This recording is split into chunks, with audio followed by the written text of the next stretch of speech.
고난주간 특별 새벽 기도의 여섯째 날, 사순절 40일 마지막 날입니다. 지난 예수님의 발자취 그 여정을 따라가다 보니 주님이 우리를 얼마나 사랑하시는지, 또 하나님이 우리를 얼마나 은혜 주시기를 기뻐하시는지 그 큰 사랑을 고백하게 됩니다. 찬송가 가사처럼 보배로운 피를 흘려 영영 죽을 죄에서 구속함을 받은 우리 어찌 찬양 안 할까 찬양하게 됩니다. 사랑하는 여러분 가운데서도 하나님의 은혜와 찬양이, 그 사랑이 날마다 고백되는 역사가 있어지시기를 원합니다. 우리 옆에 분, 앞에 분, 뒤에 분과 다시 한번 인사했으면 좋겠습니다. 하나님이 당신을 사랑하십니다. 인사하겠습니다.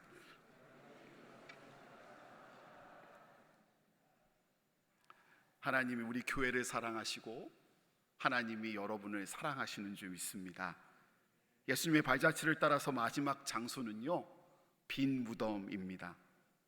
성경 4복음서는요, 마태, 마가, 누가, 요한복음 하나같이 일관되이 예수님이 무덤이 비어 있었다고 말해 줍니다. 예수님이 부활하셨고 예수님의 무덤이 그래서 비어 있다는 말입니다. 대적자들이나 비판자들은 빈무덤 자체를 부인하지 못하자 다양한 가설들을 들고 나섰습니다. 제가 그 중에 몇 가지 대표적인 것들을 소개해 드리겠습니다. 첫 번째 가설은요, 기절설입니다. 진짜 예수님이 죽으신 것이 아니라 기절했다가 서늘한 무덤의 냉기와 향품, 그 향기에 정신을 차리시고 무덤에서 다시 스스로 나왔다는 가설입니다. 사실 대답할 가치가 없습니다.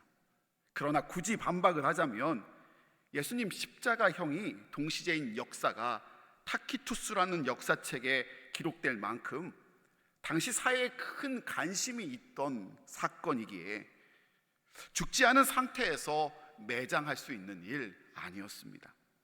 또 만에 하나 설사 기절한 채로 깨어나셨다 하더라도요, 예수님이 6시간 동안 5시간 동안 십자가에서 고난당하시며 거기에서 나오셔서 탈골된 어깨로 어떻게 돌로 된 무덤 문을 열고 나올 수 있었으며, 혹 나왔다 하더라도요, 불과 몇 시간 전에 못 박힌 발과 손으로 어떻게 중무장한 로마의 군인을 피해 달아날 수 있으셨겠습니까? 한마디로 말이 안 되는 주장입니다. 두 번째 가설은요, 두 번째 가설은 도둑설입니다. 이는 제자들이 스승의 사체를 훔쳐 부활을 날조했다라는 가설입니다. 당시 제자들은 공포에 사로잡혀 숨어 있었고 무덤에는 로마 군인들이 지키고 있었으니 이 또한 전혀 가능성이 없습니다. 무덤에는 로마 군인들이 지키고 있었으니 이 또한 전혀 가능성이 없습니다. 무엇보다도 제자들에게 이렇게 할 수 있는 그런 동기가 전혀 없었습니다. 그렇게 해서 제자들이 얻을 유익이 진짜 무엇이 있었겠습니까? 아니, 그렇게 했다고 칩시다. 그 비밀이 끝까지 유지될 수는 있었겠습니까? 만약 꾸민 이야기라면, 날조된 이야기라고 한다면 11명의 남은 제자들과 예수님의 형제들, 그리고 여인들까지 최소 20명에 달하는 사람들 가운데 원수들의 회유로 인하여 양심 선언하는 사람이 한 사람도 없이 계속 갈 수나 있었겠습니까? 그러니 이 말 또한 말이 안 되는 가설이지요. 세 번째 가설은요, 착각설입니다. 다른 사람 빈무덤을 보고서요, 착각했다라는 가설입니다. 만약 이것이 사실이라면요, 예수 부활에 대한 소식을 들불처럼 퍼져나가고 있을 때 모든 정보력과 군사력을 장악하고 있었던 대적자들이 가만히 두고 보지 않았을 것입니다. 진짜 무덤을 찾아 예수님의 시신을 공개하여 그렇게 널리 퍼져나가고 있는 복음 전파를 가로막았음에 분명합니다. 그러나 그런 일은 없었습니다. 부활에 대한 소식은 점점 많이 퍼져나갔고요, 그것을 아무도 막지 못했습니다. 제가 소개한 이 세 가지 가설이 하나도 맞지 않는 이는 무덤이 진짜로 비어 있었고 예수님의 시신은 진짜로 거기 없었기 때문입니다. 빈무덤의 긍정적인 증거들도 있습니다.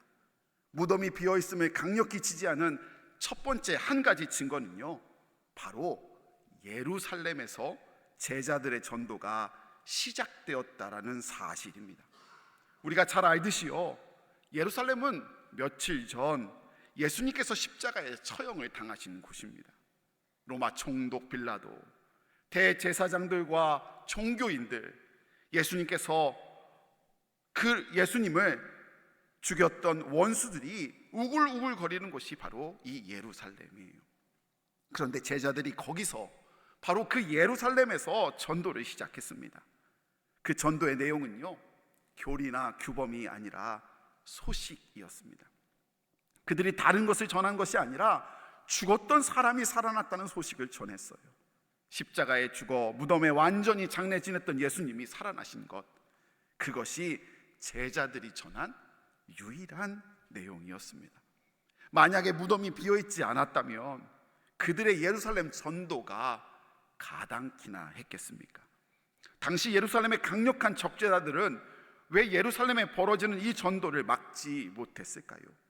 후환을 없애기 위해 예수님의 무덤에 경비병을 세울 정도로 예수님 무덤에 관심이 많았고, 원하기만 한다면 예수가 묻힌 무덤 정도야 쉽게 찾아낼 수 있었을 텐데, 그들은 왜 무덤을 공개하고 시체를 내보이지 못했을까요?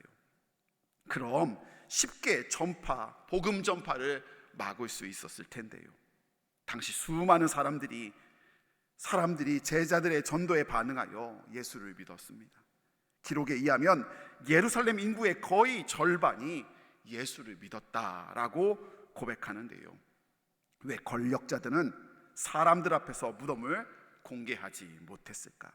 그 이유는 딱 한 가지뿐이 없지 않습니까? 바로 예수의 무덤이 실제로 비어 있었기 때문이지요. 빈 무덤을 지지하는 또 한 가지 강력한 단서도 있습니다.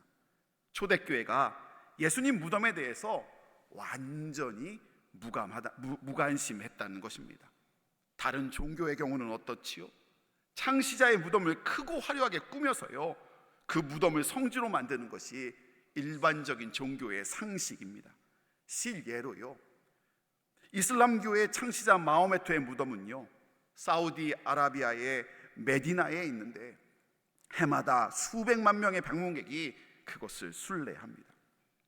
유교의 창시자 공자는 또 어떻습니까? 그 무덤은요, 고향 산둥성 치우에 있는데 공묘라고 500평이 넘는 큰 사당을 지어놓고 많은 사람들이 해마다 그곳을 방문하여 예배한답니다. 불교의 석가모니는 아예 자기의 시신을 태운 그 몸에서 나온 사리를 8등분해서요, 그것을 8나라에 보냈다고 합니다.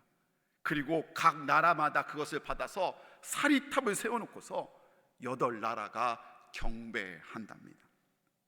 그런데 유독 기독교만이 예수님 무덤에 관심이 하나도 없습니다.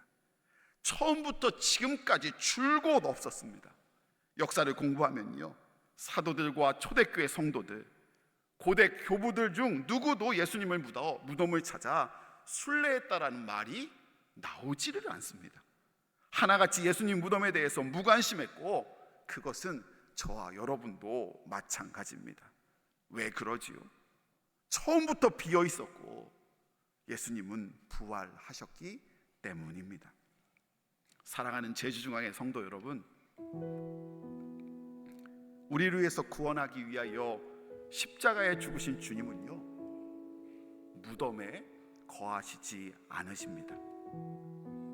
무덤에 머물러 계시지 아니하셨어요. 그분은 죽음마저도 이기시고 성경이 기록한 대로 우리를 위하여 부활의 첫 열매가 되셨습니다. 첫 열매가 되셨다는 말씀은 무엇입니까? 둘째, 셋째, 끊임없이 이어지는 열매들이 그 뒤에 있을 거라는 말씀입니다.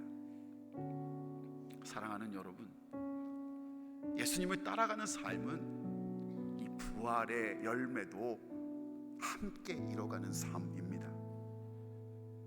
우리의 발자취를 진정으로, 주님의 발자취를 진정으로 따르는 우리가, 그런 우리도 죽음에 머물지 말아야 함을 말해주고 있는 것이지요. 나를 죽이는 감정과 기분에, 마음에, 그 사건에 머물지 말아야 한다는 이야기입니다. 혹 우리가 가운데 죽음과 같은 순간이 올지라도 예수님과 함께, 예수님을 따르며 다른 것 아니라 예수님으로 이겨내야 함도 말해주고 있는 것입니다. 우리보다 앞장서신 주님이 우리를 사랑하셔서 십자가에 죽으시고 우리를 구원하셨습니다. 게다가 죽음에 머물지 아니하시고 이기는 살리는 부활의 열매를 맺게 하셨습니다.